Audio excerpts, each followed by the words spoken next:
औज़ु बिल्लाहि मिनश्शैतानिर्रजीम बिस्मिल्लाहिर्रहमानिर्रहीम। मेरे मौला सदा महफूज रख इबलीस दे शर तो जिहड़ा मरदूद ज़ालम ते बुराई दा हवाला है। शुरू करिए हमेशा ही खुदा दा पाक ना लैके, बड़ा ही मेहरबान है जो नहायत रहम वाला है।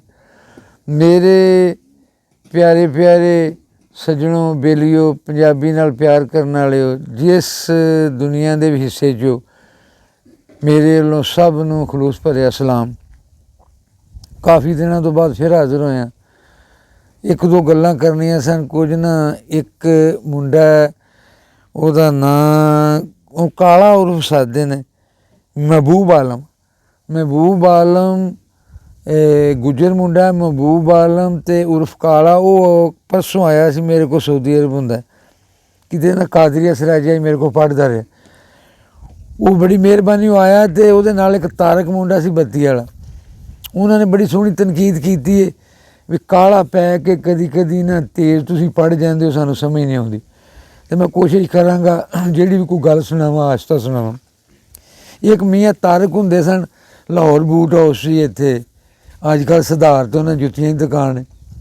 बड़ा वह फायदा सी, कोई जुत्तियां जत्तियां लैन चाहिदियां सन। वो इत्थों हुण कारोबारी सिलसिले दे विच सुधार पासे चला गया। वो टकरिया सी इत्थे किसी ना फौजगी ते आया सी, तो उन्हें आके मेरा नां ही नहीं लैंदा। तो मैं वह भी अज वो तारक का भी मेहरबानी। एक फरूक साहब ने चिद्दड़, उन्होंने कोई दिल का मसला सी, है तो बड़े स्मार्ट तो चंगे, उन्होंने जिसम भी सही है, पता नहीं रिवाज जहा बन गया। उन्होंने कोई स्टैंड जहा पवाया ने, तो मैं उत्थे पता करन गया सा पिछले एक इतवार छड्ड के उस तो इतवार तो अगली इतवार। तो अल्लाह ने बड़ी मेहरबानी की, वो सही हो गया। तो इमरान खान का जोड़ा कार्ड नहीं सेहत, ਉਹਦੇ ਉੱਤੇ ਉਹਦਾ ਸਾਰਾ ਕੰਮ ਹੋਇਆ, ਖਰਚਾ ਵੀ ਨਹੀਂ ਹੋਇਆ। ਮਿਹਰਬਾਨੀ ਸ਼ੁਕਰੀਆ ਇਮਰਾਨ ਖਾਨ ਦਾ ਵੀ, ਜਾਂ ਜਿਹਨਾਂ ਸਿਹਤ ਕਾਰਡ ਬਣਾਏ ਨੇ। ਅਤੇ ਉਹ ਫਰੂਕ ਇਹ ਗੱਲ ਕੀਤੀ ਸੀ ਵੀ ਜਦੋਂ ਨਾ ਮੇਰੇ ਕੋਲ ਇੱਥੇ ਦੋਸਤ ਆਉਂਦੇ ਨੇ ਵੀ ਇੱਕ ਗੱਲ ਸ਼ੁਰੂ ਕਰਕੇ ਉਹ ਮੁਕਾਉਂਦਾ ਨਹੀਂ, ਵਿੱਚੋਂ ਦੋ ਤਿੰਨ ਗੱਲਾਂ ਹੋਰ ਸ਼ੁਰੂ ਕਰ ਲੈਂਦਾ, ਕਾਹਲਾ ਨਾ ਪਵੇ। ਪਤਾ ਨਹੀਂ ਫਰੂਕ ਦੀ ਹਰੇ ਖਿਆਲ ਹੋਣਗੇ ਉਹ ਉਹਨਾਂ ਦੇ ਜਿਹੜੇ ਉਹ ਇਤਰਾਜ਼ ਨੇ ਜਾਂ ਉਹ ਗੱਲਾਂ ਜਿਹੜੀਆਂ ਦਿਨਾਈ ਦੀਆਂ ਦੱਸਦੇ ਨੇ ਉਹ ਸਿਰ ਮੱਥੇ 'ਤੇ।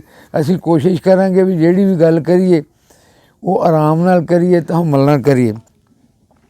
ਇਸ ਤੋਂ ਇਲਾਵਾ ਹੋਰ ਜਿਹੜੇ ਆ ਵਿੱਚ ਮੈਨੂੰ, ਮੈਂ ਤਾਂ ਕੋਈ ਐਡੇ ਪੜ੍ਹੇ ਕਦੀ ਨਹੀਂ, ਕੋਈ ਮੈਨੂੰ ਸ਼ੌਕਤ ਹੀ ਪੜ੍ਹਦਾ ਦੱਸਦਾ ਵੀ ਅੱਲੇ ਜਿਹੜੇ ਕੋਈ ਪਸੰਦ ਕਰਦੇ ਨੇ, ਅੱਲਾ ਉਹਨਾਂ ਦਾ ਭਲਾ ਕਰੇ। ਅਤੇ ਸਾਨੂੰ ਸਿਵਾਏ ਪੰਜਾਬੀ ਦੇ ਨਾਲ ਮੁਹੱਬਤ ਹੀ ਹੈ, ਉਹਦੇ ਵਾਸਤੇ ਅਸੀਂ ਟੁਰੇ, ਉਹਦੇ ਵਾਸਤੇ ਅਸੀਂ ਤੋਗੋ ਕਰਨੇ। ਹੋਰ ਸਾਡਾ ਉਹ ਕਿਹੜਾ ਇੱਕ ਹਿੱਸਾ ਪਾਉਣ ਵਾਲੀ ਗੱਲ ਹੀ ਹੈ, ਨਹੀਂ ਤਾਂ ਪੰਜਾਬੀ 'ਤੇ ਬੜਾ ਕੰਮ ਹੋ ਰਿਹਾ।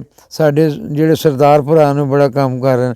ਖਾਸੁਲ ਖਾਸ ਮੈਂ ਮਸ਼ਕੂਰ ਹਾਂ ਮਾਸਟਰ ਬਰਿੰਦਰ ਸਿੰਘ ਜ਼ਖਮੀ ਦਾ। ਉਹ ਸਾਡੀ ਜਿਵੇਂ ਦੀ ਵੀ ਗੱਲ ਹੋਵੇ ਟੁੱਟੀ ਭੱਜੀ ਉਹਨਾਂ ਨੂੰ ਸਮਝ ਆ ਜਾਂਦੀ ਹੈ। ਉਹ ਕਿਸੇ ਨੂੰ ਭਾਵੇਂ ਕੋਈ ਤੇਜ਼ ਬੋਲੀਏ, ਹੌਲੀ ਬੋਲੀਏ, ਮੱਠੇ ਬੋਲੀਏ, ਉਮਰ ਦਾ ਤਕਾਜ਼ਾ, ਕੁਛ ਜਿਸਮ ਦੇ ਵਿੱਚ ਕੋਈ ਟੈਨਸ਼ਨਾਂ ਕਿਤੇ ਹੋ ਜਾਂਦੀਆਂ ਹੋਣਗੀਆਂ, ਉਹਦੇ ਨਾਲ ਕੋਈ ਮਜ਼ਾਜ ਦੇ ਵਿੱਚ ਤਲਖੀ ਆ ਜਾਂਦੀ, ਉਹਦੇ ਵਾਸਤੇ ਮਾਜ਼ਰ।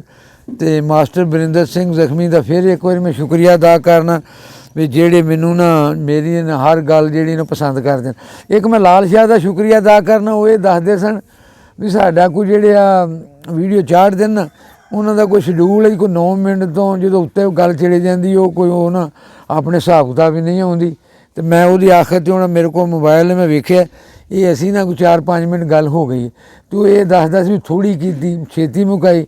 ਅਤੇ ਲਾਲ ਸ਼ਾਹ ਤੇਰੀ ਬੜੀ ਮਿਹਰਬਾਨੀ। ਅਤੇ ਮੈਂ ਸਭ ਦਾ ਫਿਰ ਇੱਕ ਵਾਰੀ ਸ਼ੁਕਰੀਆ ਅਦਾ ਕਰਨਾ। ਇਹ ਅਸੀਂ ਪਹਿਲਾਂ ਆਪਣੇ 2-4 ਗੱਲਾਂ ਤੁਹਾਡੇ ਨਾਲ ਕਰਨ ਵਾਲੀਆਂ, ਅਤੇ ਅੱਲਾ ਤੁਹਾਡਾ ਸਭ ਦਾ ਭਲਾ। ਹੁਣ ਮੈਂ ਆਹਿਸਤਾ ਆਹਿਸਤਾ ਆਰਾਮ ਦੇ ਨਾਲ ਕੋਈ ਸ਼ਾਇਰੀ ਦੀਆਂ ਗੱਲਾਂ ਕਰਾਂਗਾ। ਆਖਰ ਦੇ ਜੇ ਸ਼ੌਕਤ ਨੇ ਫਿਰ ਮੌਕਾ ਦਿੱਤਾ ਅਤੇ ਫਿਰ ਇੱਕ ਵਾਰੀ ਆਖਰ 'ਤੇ ਕੋਈ ਗੱਲਾਂ ਬਿਲਾ ਇਨਵਾਨ ਦੇ ਤਹਿਤ ਭਰ ਲਾਂਗੇ। ਮੇਰੇ ਵੱਲੋਂ ਸਾਰਿਆਂ ਨੂੰ ਖਲੂਸ ਭਰਿਆ ਸਲਾਮ। अस्सलाम वालेकुम।